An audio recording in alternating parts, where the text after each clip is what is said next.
Kembali di Kompas Siang, Saudara. Komisi Pemilihan Umum menyelenggarakan debat perdana bagi Capres di Gedung KPU Menteng, Jakarta Pusat malam nanti. Dalam debat, KPU akan memberikan kesempatan pada 3 calon presiden untuk saling sanggah. Hanya dalam hitungan jam, para capres akan beradu gagasan dalam debat perdana yang akan diselenggarakan di halaman gedung KPU Pusat Menteng, Jakarta. Tema debat membahas isu hukum, pemerintahan, hak asasi manusia, pemberantasan korupsi, penguatan demokrasi, peningkatan layanan publik, dan juga kerukunan warga. Dalam debat, KPU akan memberikan kesempatan pada 3 calon presiden untuk saling sanggah. Ketua Komisi Pemilihan Umum Hashim Asyari bilang, saling sanggah antar calon presiden itu saat ada pertanyaan yang disampaikan panelis. Saling sanggah ada di segmen 2, 3, 4, dan 5 dengan waktu yang ditentukan oleh moderator. 4 segmen sendiri yang kemudian interaksi langsung antar calon.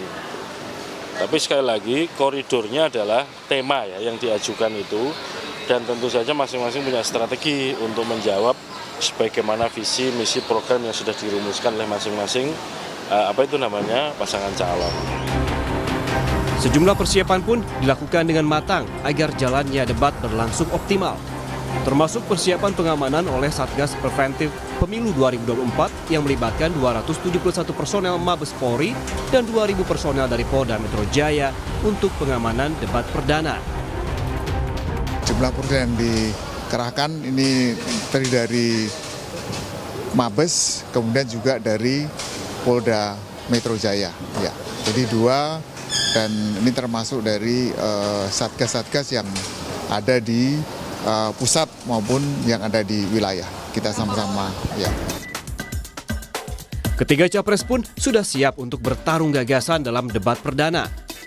Seperti calon presiden nomor urut 1 Anies Baswedan yang sudah mempersiapkan diri dengan mempelajari isu terkini dan membaca terkait tema pada debat perdana.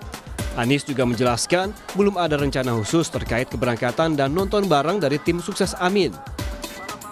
Belum ada rencana khusus ya terkait dengan berangkat dan lain-lain. Nanti diumumkan pasti.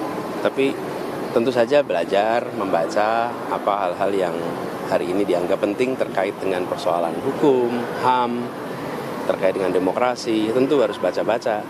Itu yang kami kerjakan sekarang.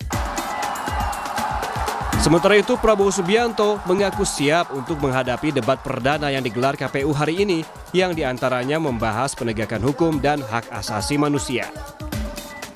Pak, memang sudah bukan hal yang baru Pak debat, tapi persiapannya untuk besok apa sih Pak? Insya Allah kita persiapan, insya Allah. Pak, hukuman untuk koruptor yang paling ini menurut Bapak? Ya, nanti para ahli hukum akan kalau Bapak ada strategi sendiri Terima kasih.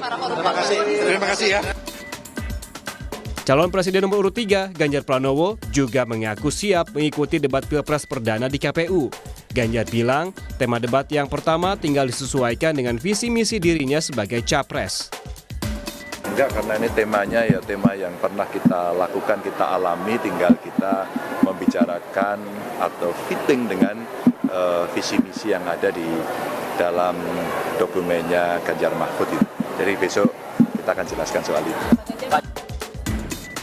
Sebelumnya, masing-masing tim pemenangan paslon Capres-Cawapres telah menyepakati 11 orang panelis yang mayoritas berasal dari akademisi, bidang politik, dan hukum. Debat akan digelar dengan total durasi 150 menit dan terbagi dalam 6 segmen, termasuk pembukaan debat, sesi debat, dan penutup. Tim Liputan, Kompas TV. Debat Capres hari ini akan menyoroti isu soal hukum, HAM, pemerintahan, pemberantasan korupsi, dan penguatan demokrasi. Pengamat menilai komitmen pemberantasan korupsi menjadi salah satu hal yang ditunggu dalam debat. Peneliti Pusat Kajian Anti Korupsi Pukat UGM, Zainur Rohman, menyebutkan komitmen pemberantasan korupsi dari Capres diperlukan karena berdasarkan laporan Transparency International, Indeks Persepsi Korupsi Indonesia pada tahun 2022 mengalami penurunan drastis dari 96 posisi 110 dari 180 negara. Zainur menyoroti sejumlah hal soal korupsi termasuk revisi Undang-Undang KPK. Zainur juga mewanti-wanti agar hukum tidak dijadikan alat kekuasaan untuk memukul lawan politik.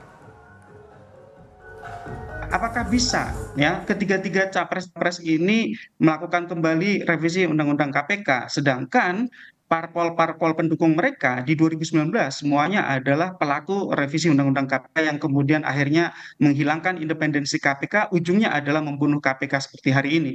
Yang kedua misalnya menawarkan pengesahan Undang-Undang Perampasan Aset Kejahatan.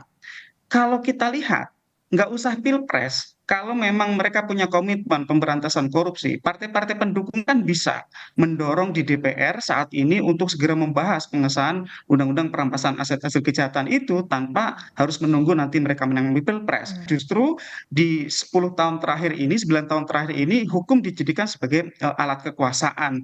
Hukum dijadikan sebagai alat untuk memukul lawan-lawan politik.